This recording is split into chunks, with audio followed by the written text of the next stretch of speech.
नमस्कार, स्वागत है आपका बिहार समाचार में। बीते कुछ दिन पहले अग्निपथ योजना के विरोध में बिहार में भारी बवाल हुआ था और खास करके रेलवे को टारगेट किया गया था। कई ट्रेन के इंजन, ट्रेन की बोगियां, कई स्टेशन जलाकर राख कर दिए गए और अब अग्निपथ योजना को लेकर फिर से बड़ा बवाल हो सकता है। और इसे देखकर जब पुलिस छापेमारी कर रही है तो छात्रों के हॉस्टल से बम बनाने के सामान मिल रहे हैं। कई बम बनाकर गायब भी दिख रहे हैं, यानी इस बार कहीं बम से उड़ाने की तैयारी तो नहीं हो रही है। तो वहीं आईबी ने इसको लेकर अलर्ट जारी किया है कि बिहार में फिर से बड़ा विरोध हो सकता है और साथ ही बिहार के कई जिलों में आज भयानक बारिश हो सकती है। और नेपाल लगातार बिहार में पानी छोड़कर बिहार के कई जिलों में बाढ़ लाकर कई जिलों को डुबा दिए हैं। और साथ ही मोदी सरकार ने कई फिर से बड़े दावे कर दिए हैं। तो वहीं बिहार सरकार ने भी गरीबों के लिए बड़ी घोषणा कर दी है। तो आज की बड़ी खबरों पर बात करने से पहले आपसे एक छोटी सी अनुरोध है, कृपया वीडियो को एक प्यारा सा लाइक अवश्य कर दीजिएगा। आपका लाइक करना ही हमारी मेहनत का फल होता है।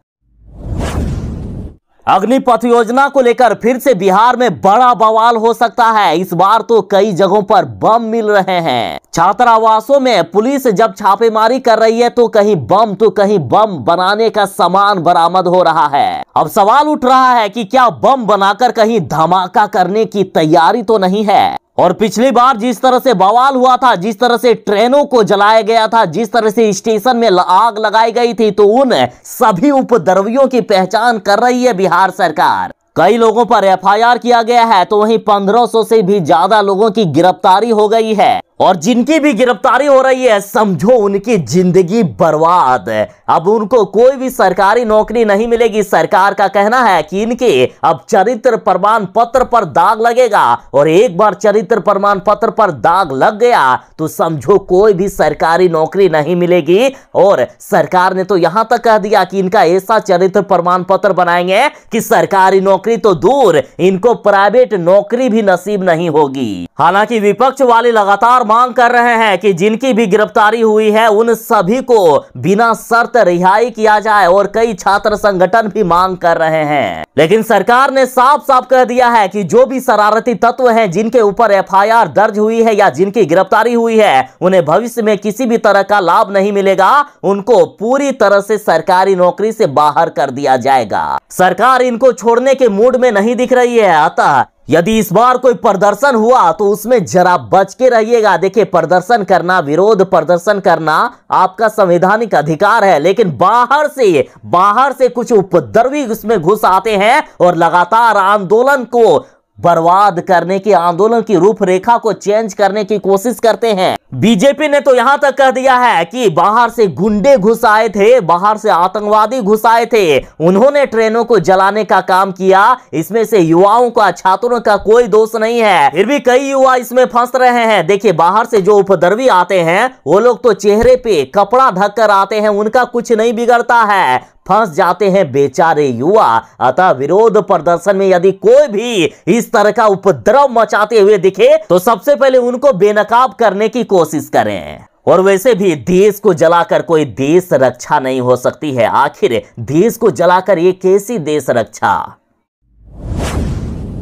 मौसम विभाग ने खतरनाक चेतावनी दे दी है कि बिहार में अगले 4 दिनों तक भयानक बारिश होने वाली है। भले ही बिहार में कुछ दिनों तक मानसून थोड़ा कमजोर पड़ा था, बादल आते थे लेकिन टिकते नहीं थे, लेकिन अब बिहार में फिर से मानसून पूरी तरह से एक्टिव हो गया है। बिहार में अगले 4 दिनों तक जबरदस्त आंधी तूफान और तेज बारिश की संभावना है। बिहार के 18 जिलों में ऑरेंज अलर्ट तक जारी कर दिया गया, मतलब तेज वज्रपात को लेकर भी लोगों को सावधान किया गया है। तो वहीं 4 जिलों में जैसे शिवहर, सीतामढ़ी, मधुबनी और दरभंगा में भारी बारिश को लेकर खास करके सावधान कर दिया गया है। और आज तो बारिश होने वाली है। साथ ही मंगलवार को प्रदेश के 6 जिलों में अति भारी एवं 5 जिलों में भारी बारिश को लेकर अलर्ट जारी कर दिया गया। और साथ ही कहा गया है कि अगले 24 घंटे के दौरान उत्तर बिहार के कुछ जिलों में भारी बारिश होने वाली है और बाकी बचे शेष जिलों में मेघ गर्जन के साथ बारिश की संभावना जताई गई। और आज बिहार के कौन कौन जिलों में बारिश हो सकती है, तो देखिए मौसम विभाग के अनुसार आज सुपौल, अररिया, किशनगंज, पटना, गया, जहानाबाद, अरवल, बक्सर, भोजपुर, रोहतास, कैमूर, औरंगाबाद, नालंदा, नवादा, शेखपुरा, बेगूसराय, लखीसराय, मुंगेर, जमुई, बांका, भागलपुर, खगड़िया, पूर्णिया, सहरसा, कटिहार और मधेपुरा में मध्यम स्तर की बारिश को लेकर सावधान किया गया है। और साथ ही बिजली चमकने और वज्रपात गिरने का भी अनुमान है, अतः जरा बच के रहिएगा क्योंकि आए दिन बिहार में वज्रपात से लगातार लोगों की मौत हो रही है। अग्निपथ योजना को लेकर जिस तरह से बिहार में बवाल हुआ था, जिस तरह से कई ट्रेनों को जलाकर राख कर दिया गया, साथ ही स्टेशनों में आग लगाई गई और कई अफरा तफरी का माहौल बना दिया गया था, तो इन सभी को लेकर अब बिहार पुलिस प्रशासन पूरी तरह से एक्टिव है और कहा जा रहा है कि अग्निपथ योजना का विरोध फिर से हो सकता है। उपद्रवी फिर से तोड़फोड़ और आगजनी कर सरकारी संपत्ति को नुकसान पहुंचा सकते हैं और आईबी ने इसको लेकर अलर्ट जारी किया है। हालांकि अग्निपथ योजना के तहत भर्ती प्रक्रिया शुरू हो चुकी है और अलर्ट के बाद पुलिस ने पटना विश्वविद्यालय के सभी हॉस्टलों में छापेमारी की और साथ ही पटेल छात्रावास में भी छापेमारी की गई। और जब छात्रावासों में घुसी पुलिस तो बम बनाने का सामान मिला है। देखिए पटेल छात्रावास में मिला है 2 डब्बों में पैक 1100 ग्राम बारूद व 200 ग्राम सुतली। हॉस्टल में बम बनाने का सामान मिला है, तो इससे अब अंदेशा लगाया जा रहा है कि इस बार फिर से बिहार में ट्रेनों को कहीं उड़ाने की साजिश तो नहीं की जा रही थी, कहीं इस बार बम से तो उड़ाने की साजिश नहीं हो रही थी। और जानकारों का कहना है कि इस 1100 ग्राम बारूद से कम 30 बम बनाए जा सकते हैं और साथ ही 7 खाली डब्बे मिले हैं जो बारूद से भरे थे। अब यहां सवाल उठ रहा है कि जो 7 खाली डब्बे मिले उसके बारूद से बने बम आखिर कहां गए? क्या बम बनाकर कहीं धमाका करने के लिए छिपा कर रखा गया है? तो अब पूरा प्रशासन अलर्ट है, पूरी तरह से अलर्ट जारी कर दिया गया कि पिछली बार तो आग लगाई गई थी ट्रेनों पर, स्टेशनों पर, लेकिन इस बार कहीं बम से ना उड़ा दिया जाए। और अग्निपथ योजना को लेकर जिस तरह से बवाल अचानक से थमसा गया है, तो इसको लेकर भी कहा जा रहा है कि कहीं बड़े तूफान आने से पहले की ये शांति तो नहीं है। अग्निपथ योजना को लेकर कांग्रेस ने कहा था कि हम पूरे बिहार में जोरदार प्रदर्शन करेंगे, लेकिन ऐसा कुछ भी नहीं हुआ है। कुछ जिलों में कांग्रेस का थोड़ा मोड़ा प्रदर्शन दिख रहा है, लेकिन अग्निपथ को लेकर विधानसभा में बवाल जरूर ही किया गया कांग्रेस के द्वारा। कांग्रेस ने तो बड़े बड़े दावे किए थे कि हम पूरे बिहार में प्रदर्शन करेंगे, इस अग्निपथ योजना को सरकार को वापस लेना होगा, लेकिन ऐसा कुछ भी नहीं हुआ है। 27 जून को कांग्रेस के द्वारा पूरे बिहार में भारी विरोध प्रदर्शन किए जाने की बात हो रही थी, लेकिन बिहार के सभी जिलों में कांग्रेस शांत ही दिख रहे हैं। थोड़ा मोड़ा हो रहा है प्रदर्शन, लेकिन बड़ा प्रदर्शन कहीं नहीं देखा गया। अग्निपथ योजना में आर्मी यानी सेना की बहाली के लिए 1 जुलाई से फॉर्म भरा जाएगा, लेकिन अभी एयरफोर्स में फॉर्म भरा जा रहा है। 24 जून से ही फॉर्म भरना स्टार्ट हो गया है और 5 जुलाई तक ही लास्ट डेट है। अब युवा प्रदर्शन छोड़कर सीधा फॉर्म भरने में लगे हुए हैं। कई लोग ये सोच रहे हैं कि मान लीजिए हमने फॉर्म को नहीं भरा और हम जिस तरह से या फिर अन्य विपक्ष वाले जिस तरह से अग्निपथ योजना का विरोध कर रहे हैं, तो इससे सरकार भी नाराज है और सरकार जल्दी से बहाली प्रक्रिया पूरा करना चाहती है। तो हो सकता है कि फॉर्म भरने की डेट को ना बढ़ाया जाए और अंत में जैसे कि वेबसाइट काफी ज्यादा बिजी हो जाता है और बाद में सर्वर प्रॉब्लम की वजह से भी कई लोगों को दिक्कत हो सकती है, अतः धड़ाधड़ लोग फॉर्म भर रहे हैं। लेकिन विपक्ष वाले मानने को तैयार नहीं है। विपक्ष वाले लगातार अग्निपथ योजना का विरोध करने पर जुड़े हुए हैं। खैर, विपक्ष का काम ही होता है विरोध करना, लेकिन देखा जा रहा है कि बिहार में भी युवाओं का लगभग प्रदर्शन रुक सा गया है। हाँ, सरकार के प्रति नाराजगी है। युवा अभी भी चाह रहे हैं कि 4 सालों के लिए ये बहाली ना हो, बल्कि ये बहाली नियमित बहाली की तरह हो, क्योंकि देश सेवा में जो भी जाना चाहते हैं 4 साल के लिए कोई भी देश सेवा में न्योछावर नहीं होना चाहते हैं कि पूरी जिंदगी अपने भारत माँ की सेवा में न्योछावर कर दें। खैर, यहाँ जरूरी बात यह है कि एयरफोर्स यदि आप बनना चाहते हैं अग्निपथ योजना के तहत, तो मात्र 5 जुलाई तक ही लास्ट डेट है। 24 जुलाई से एग्जाम स्टार्ट होगा और इस बार जितने कम लोग फॉर्म भरेंगे तो उतना ही कंपटीशन कम होगा, जल्दी से नौकरी लग सकता है। अब बाकी आपकी मर्जी, जो लोग विरोध करना चाहते हैं वो विरोध कर सकते हैं, संवैधानिक अधिकार है। जो फॉर्म भरना चाहते हैं फॉर्म भर सकते हैं, तैयारी कर सकते हैं। 24 जुलाई से एग्जाम स्टार्ट होगा और कई लोग ऐसे हैं, अलग अलग मानसिकता होती है, जो दोनों करेंगे, फॉर्म भी भर देंगे और विरोध प्रदर्शन भी करेंगे।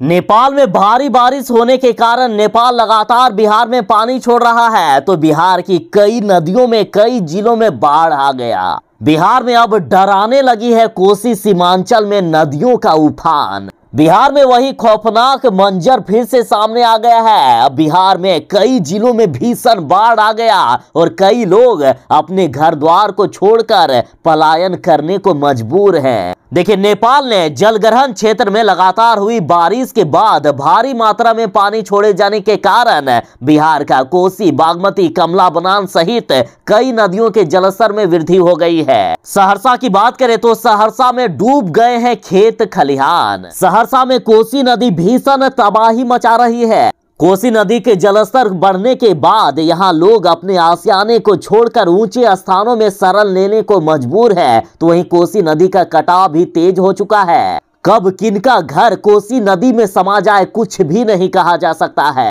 तो वहीं कटाव होने की वजह से किसानों के कई एकड़ कृषि योग्य भूमि कटाव के कारण नदी में समा गए हैं। साथ ही लोगों के खेत खलिहान डूब गए हैं और ये प्रशासन अभी भी अपने निकम्मेपन को साबित कर रही है। इनके हर साल की तरह इस बार भी दावे फेल हो गई है और लोगों का अब नाराजगी लगातार बढ़ता ही जा रहा है, क्योंकि प्रशासन की ओर से अब तक कटाव रोकने को लेकर कोई भी मददगार कदम नहीं उठाए गए। तो वहीं सुपौल में भी बिगड़ गए हालात। नेपाल सीमा पर कोसी नदी के मुहाने पर बसा सुपौल जिला, अब कई इलाके इसके डूबने लगे हैं। कोसी नदी के जलस्तर में वृद्धि के कारण यहां लाखों लोगों की जिंदगी मुश्किल में पड़ गई है। लोगों के खेती चौपट हो गई है। किसानों को बड़ा नुकसान यहां देखने को मिल रहा है। तो वहीं तटबंध के भीतर बसे सैकड़ों पशुपालक नाव के सहारे अपने पशु को ऊंचे स्थानों पर ले जाने को मजबूर हैं। लोगों के आवागमन का यहाँ एकमात्र सहारा नाव ही रह गया है। कई जगहों पर सड़कें डूब गई है। सड़कों पर 3 से 4 फीट तक पानी बह रहा है। तो यहाँ के बेलागोट में करीब 80 घर नदी में समा गए और नदी के किनारे बसे कई लोग अपने घर को तोड़ने की तैयारी में जुट गए हैं। यदि नदी में घर समा गया तो एक ईंटा तक नहीं बचेगा। कम से कम कुछ तो बचाया जा सकता है अपने घर को तोड़कर। लोग लगातार सरकार से परेशान है। सरकार लगातार दावा करती है, लेकिन इनके दावे हर बार झूठे साबित होते हैं। और अभी से ही इस इलाके में रहने वाले लोग बाढ़ की त्रासदी झेल रहे हैं। मानसून काल में घरों में पानी घुस जाता है इनका। कई खेत खलिहान, फसलें डूब जाती है। कई लोगों के घर ही तबाह हो जाता है। साल भर में जितनी कमाई करते हैं ये लोग, बाढ़ सब कुछ लेके बहा जाता है। तो वहीं अररिया के भी कई गांवों में पानी घुस गया है। अररिया जिले में लोहरदगा नदी उफान पर है। यहाँ नदी काफी ज्यादा तबाही मचा रही है। यहाँ भी लोगों का जीवन अस्त व्यस्त हो गया। तो वहीं किशनगंज में तो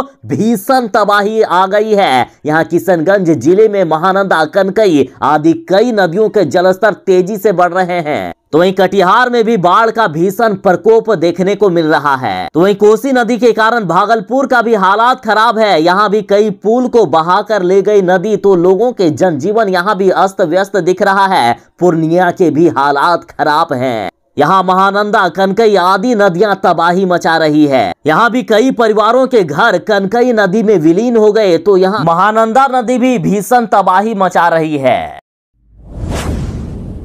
किसानों के लिए बड़ी खबर है। देखिए, 2 लाख किसानों को रबी फसल क्षति सहायता राशि सितंबर में मिलने वाला है। 2022 में जिन किसानों के रबी फसल का नुकसान हो गया था, तो फसल सहायता योजना के सभी योग्य किसानों को सितंबर से खाते में पैसे जाना शुरू हो जाएगा। और वैसे फसल क्षति के लिए विभिन्न जिलों में 12,94,000 किसानों ने ऑनलाइन आवेदन किया था, जिसमें से 2 लाख किसानों के आवेदन को सही पाया गया है और इन 2 लाख किसानों को सितंबर में पैसा भेज दिया जाएगा। और साथ ही 2021 में धान व मक्का सहित खरीफ फसलों के नुकसान के लिए फसल सहायता योजना के तहत 3,21,000 किसानों को फसल सहायता राशि भेजी जानी है। और इसमें से अब तक 2,84,000 किसानों को 180 करोड़ रुपए भेजे जा चुके हैं और शेष 47,000 किसानों को भी जुलाई में भेज दिया जाएगा पैसा।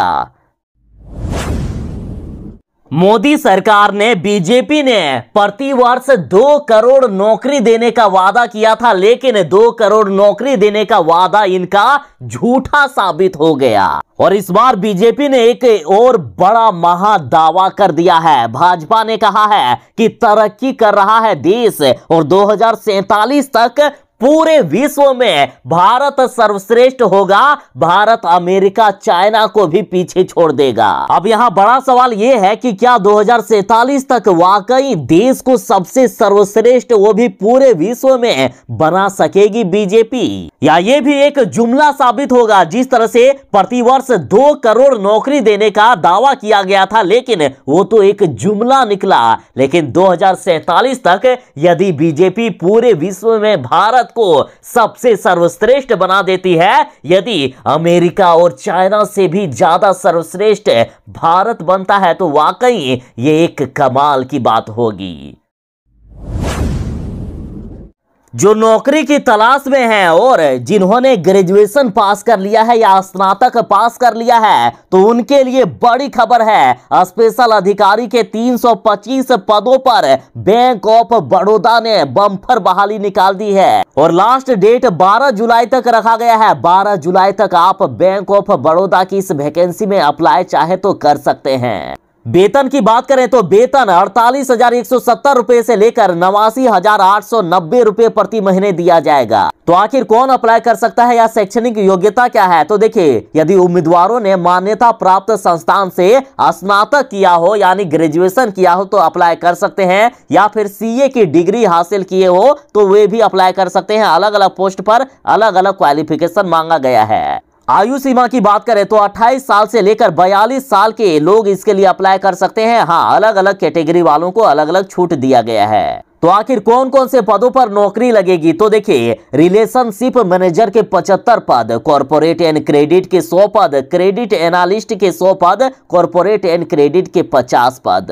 तो इस तरह से अलग अलग पदों में अलग अलग क्वालिफिकेशन मांगा गया है, किसी में ग्रेजुएशन तो किसी में सीए। और ज्यादा जानकारी के लिए आप ऑफिशियल वेबसाइट bankofbaroda.in पर जा सकते हैं। जो लोग अप्लाई करना चाहते हैं लास्ट डेट से पहले ऑफिशियल वेबसाइट bankofbaroda.in पर जाकर अप्लाई कर सकते हैं।